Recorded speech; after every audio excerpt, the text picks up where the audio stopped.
And we are back with Meak Productions syndicated radio shows. Once again, Meak Productions is the official radio media sponsor for the 25th anniversary celebration of Out on Film.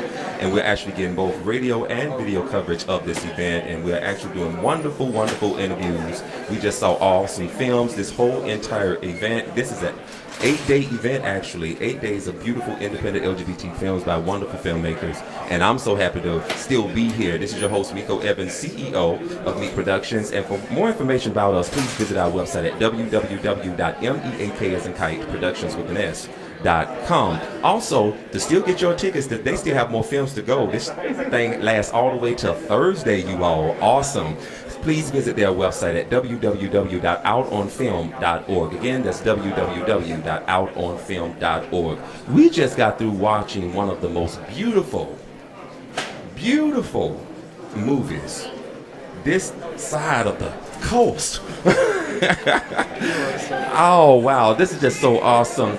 I'm sitting right next to the producer, the creator of Joshua Tree, A Portrait of James Dean.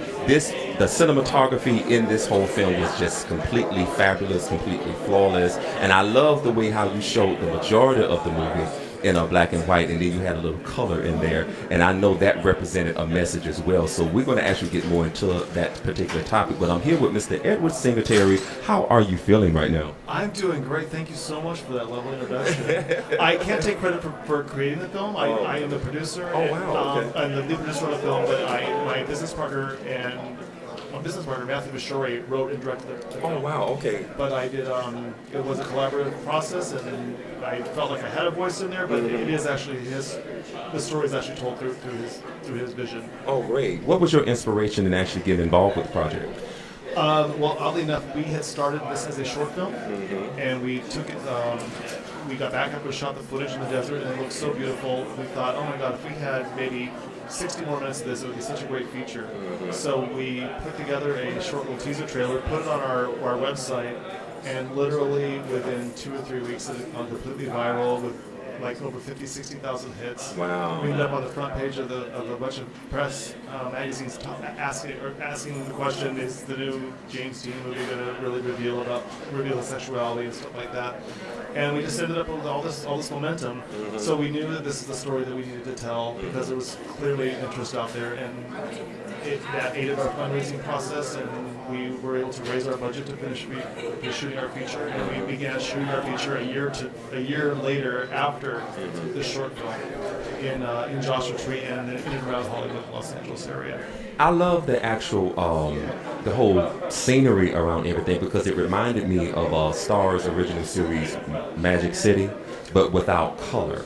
And it was just so beautiful. You know what I'm saying? That's what that time period. You see what I'm saying? Like going back in that time period and everything. Like, of course, it was much, much more elaborate and detailed as far as your film is concerned. It was just so beautiful because I never really knew the detailed story about James Dean. And it was just so awesome to talk about how, sort of a little bit about leading into his life, about how he got started before he went into Hollywood, and a lot of his ups and downs as far as, really trying to identify himself within that particular industry. I love the way that you all portrayed about how Hollywood was back then, and to be honest with you, how the similarities about how it still is now. You know what I'm saying? Oh, absolutely. That's something that has not changed. And, you could draw a straight line from those pool parties back then to those pool parties today. Yes. It's the same thing going on, but and that's one of the lines in the film. Hollywood never changes. Yeah. And it's certainly proven, in the film. We had a great time shooting those scenes. I got to tell you, it was a lot of fun. We had great kids. We had great actors working on the set during that time. And you mentioned the look and feel of the film, and I got to tell you, Michael Pessa, who is our director of photography, second to none in this business as far as I'm concerned. He really brought it with this film. We actually shot the film in color using the filtration process. Wow. And we bled the color back out of the film in order to give us a really layered look with black and white. There's so many, who knew there were so many shades of gray? It's not all black and white. But it's really, it really helped. It really helped with the final product, and I couldn't be more happy. I actually sat with the film tonight and watched it with the audience, and I hadn't had an opportunity to do that. And I was watching it tonight, and I was just like, I just kind of felt along what they were feeling. It was a great experience. I'm so glad I did it because it does every time I see it on the big screen. And I hope if it's playing in a town near you that you take time to see it on the big screen because it does look. I think it was beautiful. Thank you for saying that. This too. No problem. Even the message by it going like majority black and white, but there was spots that you presented it in color, and even that portrayed a message. Like, you know, okay, when you're in this particular world, everything is black and white, but when you actually find someone that completes you, that's when everything becomes in color.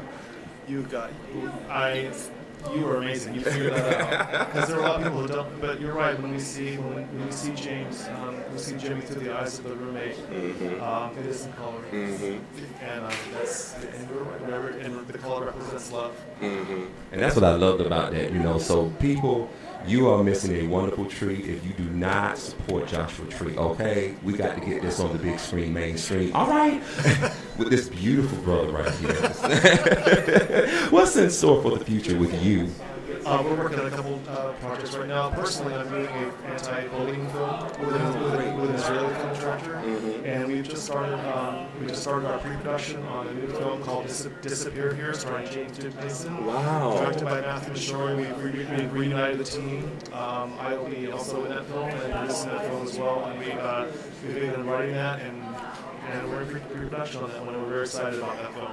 Wow, congrats on that, by the way. Thank you. Wow, how long are you going to be here in Atlanta? Why do you ask? Hey, don't say nothing now. Don't start nothing you can't finish. Hello. Don't say nothing now. I'm here till tomorrow. I'm here till tomorrow morning. Oh, wow. You know, I thought you was actually going to be here longer. So did you just come in for one day and that's it? I came in yesterday to show the film today. Okay, gotcha. Maybe tomorrow. Back to Hollywood. Back to Hollywood. Hollywood. I like that. Edward, thank you so much for stopping by our table, taking the time to actually have a conversation with us, man. It was a treat. It was wonderful, man. And congratulations once again on the film Joshua Tree, a portrait of James Dean. Is there a website where we can follow you and the project? Yes, please follow us on Twitter, and we are at joshuatree.com, joshuafilm.com, and iconoplasticfeatures.com. You can follow us there, follow Phil's progress there. We have our Facebook page, like us on Facebook, and definitely. And you'll see all the screening dates in the towns near you. Great. Once again, congratulations. Thank you so much for stopping through the ATL and for being a part of Out on Film, man. And looking forward to seeing more from you. No problem. Once again, this is Meak Productions syndicated radio shows broadcasting live on location at the 25th anniversary celebration of Out on Film. For more information about them and their continuing films that they're going to be showing all the way through Thursday, October the 11th, please visit their website, www.outonfilm.org. We're going to take another commercial break. When we do come back, we have more live coverage, so please stay tuned.